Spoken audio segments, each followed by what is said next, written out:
Hi, I'm Brittany Webb, the founder and therapist here at Better Minds Counseling and Services. I'm here today to talk about a blog post that I had written a couple of weeks ago, and just want to provide more details beyond kind of what I've written. In today's video is going to be about intellectualizing emotions, really understanding, recognizing, and shifting toward emotional awareness. So, really, emotions can be messy, unpredictable, and overwhelming. For some, the natural response is to intellectualize, really analyze feelings rather than experience them. While this strategy may provide short-term relief, it can create long-term disconnection from emotions and even contribute to mental health struggles. So, why do people intellectualize their emotions? Intellectualization is a defense mechanism that allows individuals to avoid the discomfort of emotions by focusing on logic, reasoning, or analysis. Because sitting with emotions can be uncomfortable and not really enjoyable. This coping strategy often develops due to like childhood experiences, growing up environments where emotions were invalidated or discouraged, maybe with perfectionism and control, believing that emotions are messy or a sign of weakness, leading to an emphasis on rationality. Can also be from trauma or emotional pain, a way to distance oneself from distressing memories or feelings. Can also be a culture or societal expectation. Some cultures or professional environments prioritize logic over emotional expression, and can also be due to the fear of vulnerability. Viewing emotions as something that makes one exposed or judgment or to judge or harm. One exposed to judgment or harm. So while intellectualizing emotions can help one navigate difficult situations, it can also block emotional growth, deeper relationships, and self awareness. So here are some signs to that you are possibly more than likely intellectualizing your emotions.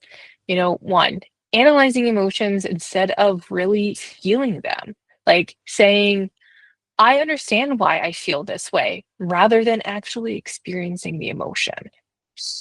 Using logic to explain emotions away, thinking, I shouldn't feel this way because it doesn't make sense. Avoiding vulnerability, feeling uncomfortable or dismissive when emotions arise in conversations. That's avoiding that vulnerability or that uncomfortability of those feelings. Speaking about emotions in a detached way, such as using phrases like, it's interesting that I feel this way, instead of saying or stating, like, I feel sad. Over relying on psychology or self help language. Knowing all the theories about emotions, you will still struggle to experience them. You can have all that knowledge in the world, but if you just really rely on developing further understanding without actually sitting with them, isn't going to help. Feeling disconnected from bodily sensations, like ignoring physical cues of emotion, such as the tightness in your chest or nausea that might come whenever stress or anxiety arises. Minimizing emotions, saying it's not a big deal, instead of acknowledging the emotional impact of an event or situation. So here are common thought patterns that come up that I've seen with clients when they're intellectualizing their emotions. Here are some common phrases I've heard. I shouldn't feel this way because other people have it worse. If I just understand why I feel this way, I can make it go away. Being emotional is irrational and unproductive. If I let myself feel this, it will never stop. I just need to figure out a solution instead of dwelling on feelings. Emotions are unreliable. I need to focus on facts. These thoughts here reveal an underlying fear of emotions. I don't know if you could hear some of those as I was going through it. It really views them as something to solve rather than something to experience. So, what really happens when you start to focus on emotions? Shifting from intellectualizing to actually feeling emotions is going to be uncomfortable. I hate to say it. It's going to be because you're doing something different. So, some common experiences include that increased discomfort. Emotions that were previously suppressed may feel overwhelming at first. And that's okay. Again, we're trying something new. You may also experience physical sensations that feel more intense, such as chest tightness, restlessness, or stomach discomfort. You might have stronger emotional reactions. Feelings that were previously minimized may come up more intensely than they did before whenever you were kind of regulating them. Greater self-awareness of needs. Recognizing what you truly need from yourself and others comes with stepping that intellectualizing part aside and actually feeling your emotions. It will also come with improved relationships. Emotional awareness fosters deeper connections with others. Although this process can and will be challenging, it ultimately leads to emotional growth and healing. So, here are 7 strategies that you can use to shift from intellectualizing to identifying emotions. Number one, label your emotions. Instead of saying, I feel off, identify that specific emotion. Is it sadness? Is it frustration? Is it disappointment? Use an emotional wheel that you can to and this will help expand your vocabulary on feelings instead of like I'm happy, I'm mad, I'm sad. Expand it to really find the words that fit to how you're feeling. So the emotion wheel or feelings wheel can be found just by Googling that on the internet. Or what I really love is this free app called How We Feel. It shows a list of emotions and you can scroll through them and see a very brief definition of what's the difference between feeling mad or disappointed or feeling mad and angry or frustrated. Even though they're all in the similar realm, they all mean slightly different things to explain our experience and our emotions, what we're experiencing at that time. A second strategy is to tune into your body. Notice where you feel emotions physically, whether that's tensions in your shoulder, your jaw tightens, like you're kind of grinding your teeth, your butterflies kind of in your stomach. Engage in grounding techniques like deep breathing or progressive muscle relaxation to really feel and settle in to those emotions. Those grounding techniques are not meant to dismiss those emotions, but it is a strategy there for you whenever feeling that physically in your body. Practice emotional expression. Journaling, write out about how you feel without analyzing it or justifying it. You can even use creative outlets to express feelings without words, like listening to certain music or creating music, or even using art as a way to practice emotional expression in a different way when words and that discomfort can be very challenging. Sit with that discomfort. To me, sitting with it is often like waves, right? The first time you're going to sit with it, it's going to feel like a huge wave that just knocked you down. But over time, that wave gets less and less, and you know what to almost expect in a way. Does it change the intensity? Not really, but it changes the trust in yourself and navigating those emotional waters when you're sitting in them. Use I feel statements.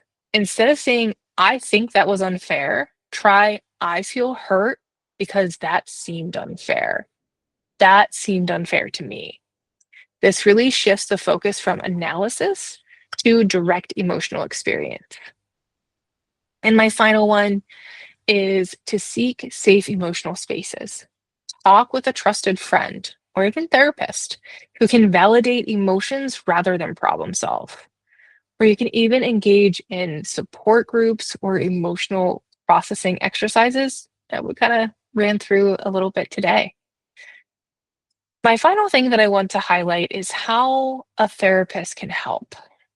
Therapists provide a safe, non judgmental space to explore emotions in a way that feels manageable in a confined, almost like time and space um, outside of the actual world that you're applying these to. Here's how a therapist can really help. Four different ways I just want to highlight quick today. One, they will help identify emotional patterns. They'll help you recognize when and why you are intellectualizing your emotions. Two, processing, they'll help process suppressed emotions. They will help guide you safely to access and express emotions that feel like, that feel vulnerable, feel like you can't experience, feel like ones that you've constantly like set off to the side. The third thing is providing emotional validation, helping you feel seen and understood without feeling judged based on the emotions that you're experiencing. One that I've heard at different points come up in therapy is jealousy and how hard it is to feel jealous or sit in feeling jealous about something, right? Like that's has always, I mean, I can even say like has felt like an icky feeling, but it is something that we feel at different points. And to acknowledge this and validate this is huge versus just pushing it off to the side. The final thing that therapists can help with is challenging cognitive distortions.